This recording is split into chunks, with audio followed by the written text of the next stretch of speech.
So friends, let's understand the what are the GUI components that are the most important components. So we have lots of common things in the graphical user interfaces. So first we understand what we have to study for this course. So let's open this. So we have like text view, edit text, button, toggle button, switch, checkboxes, radio buttons, spinners, and image views. So all these views have something in common, and we have to understand the basic properties of all these views or all these layouts or all these widgets. So that will be helpful so that we can create our apps, as we need the text view, edit text, button, all these widgets anywhere. So first we have to understand what are the common functionalities, and then we can explore through all these widgets one by one.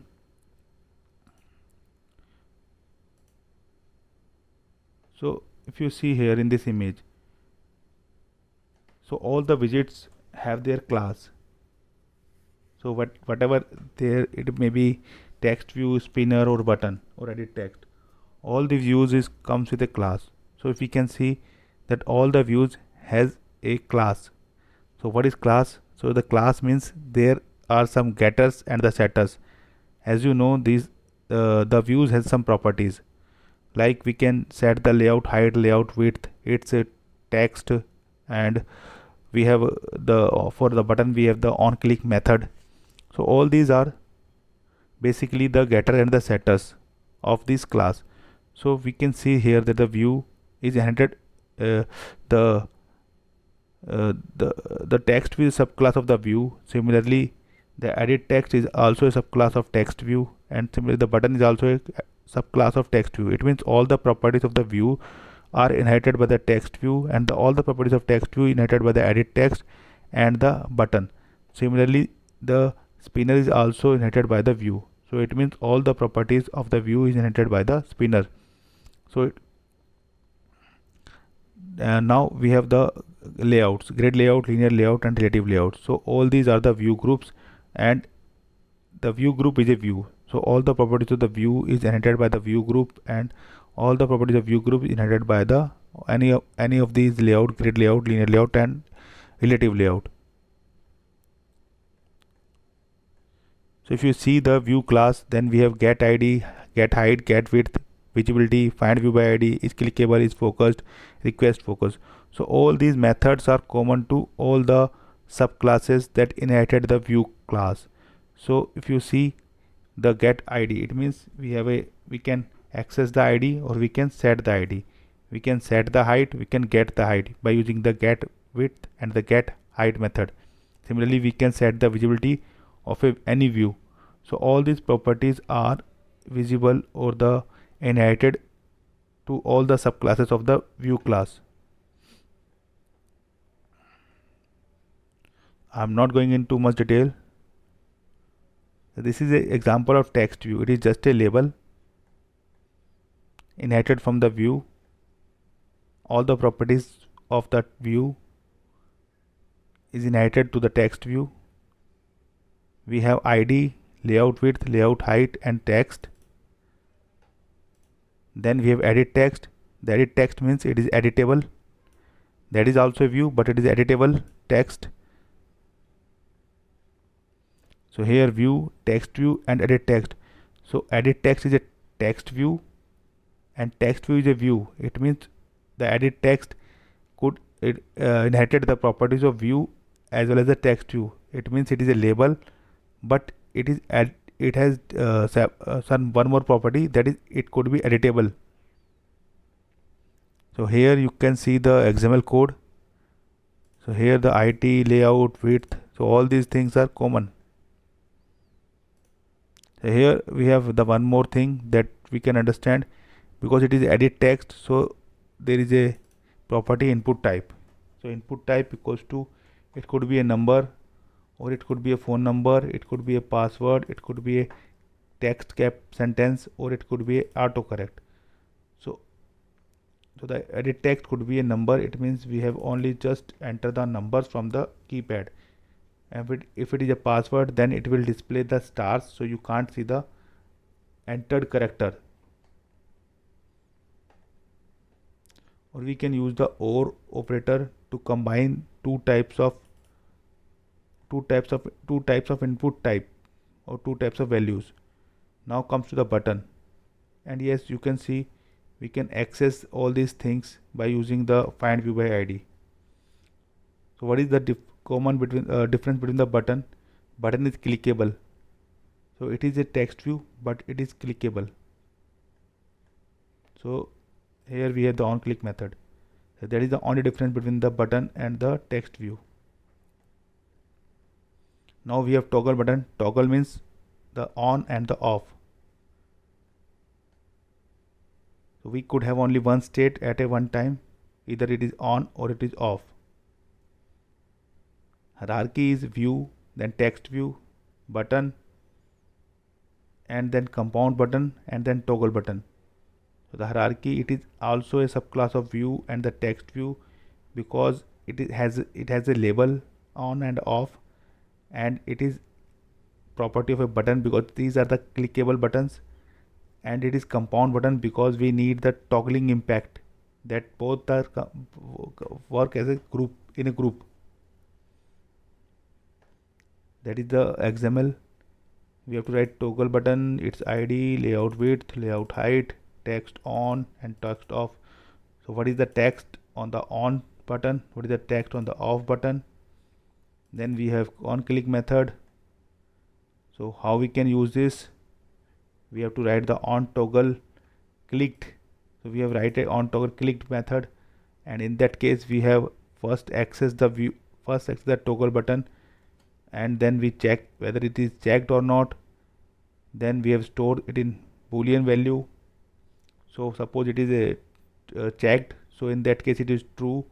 So if it is true, then we have to do something here, and if it is false, then we have to do something here.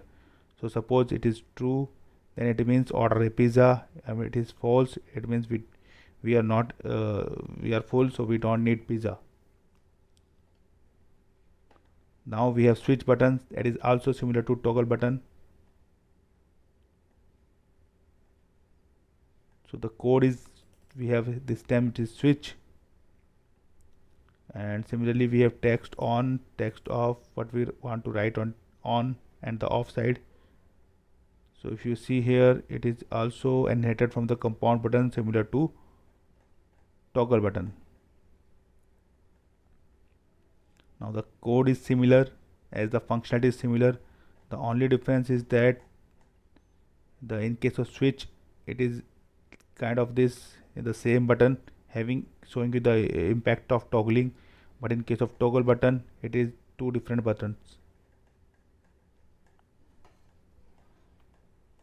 Now we come the checkbox. So in checkbox means we could check one or the more than one items together. So that is also a subclass of compound button. So what we have to do?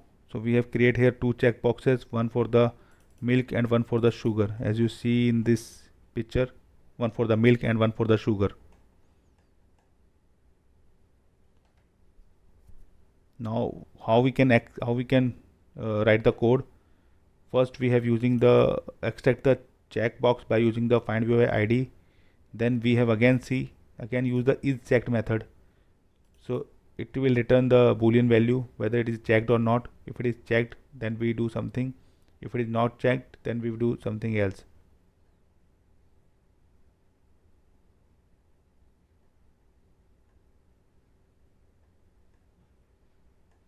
Similarly, we have radio buttons, but in radio buttons we have only select one value at a time. That is also from the compound button. So we have to keep the radio button in a radio group because we have to select only one value. So in that case, there is a restriction that we have to combine all the radio buttons inside a radio group. So we can, if we have to arrange inside a radio group, then we can use the property orientation vertically or horizontally. Then we have radio button. So all these properties are similar: ID, layout width, layout height, and text. How we can access now? We have first access the radio group, and then we can access the ID of the checked radio button. So it means the ID of this ID or this ID. So if it is ID equals to -1, it means no item selected. Otherwise, we have to again extract the object through its ID.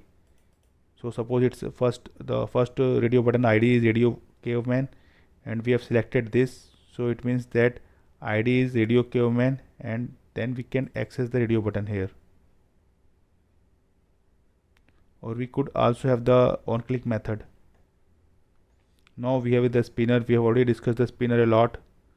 So it is just a drop down list, and we have to, so that is also under the, so it's a different hierarchy: view group, adapter view, app, spinner. We don't need to remember all this hierarchy, but just we have to understand the how these widgets are working, what are the functionalities of these widgets.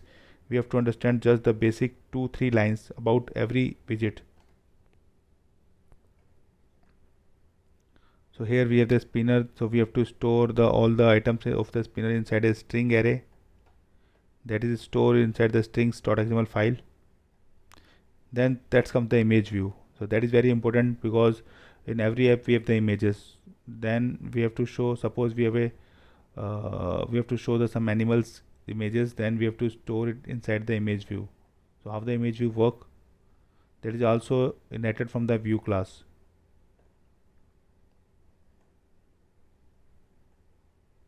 So we could either create using the code, or we can using the XML file. So in XML file we have to create the image view, and then layout width and the layout height, layout width, layout height, and then we have a source. And source means where is our image. So our image is under the drawable folder with the name of starbuzz_logo, and if there is some content description, then we can write, otherwise we have leave it blank. And then we can access it inside the code by using the image view, by extracting by using the find view by ID. And then we have like r.drawable.starbuzz_logo, that is our hexadecimal number, and we have stored it in image.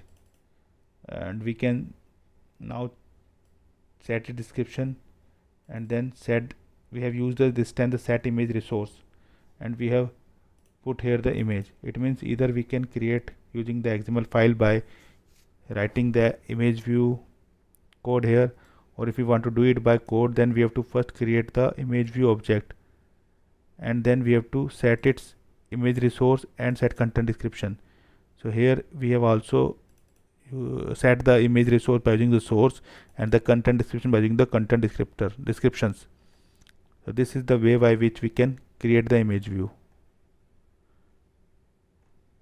So that's all.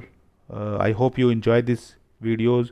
I hope you enjoy this crash course, that you can easily cover all these videos in 2 hours, and I hope you will perform well in your exam by watching these videos. If you like this video, kindly subscribe this channel for these kind of educational videos. Thank you very much.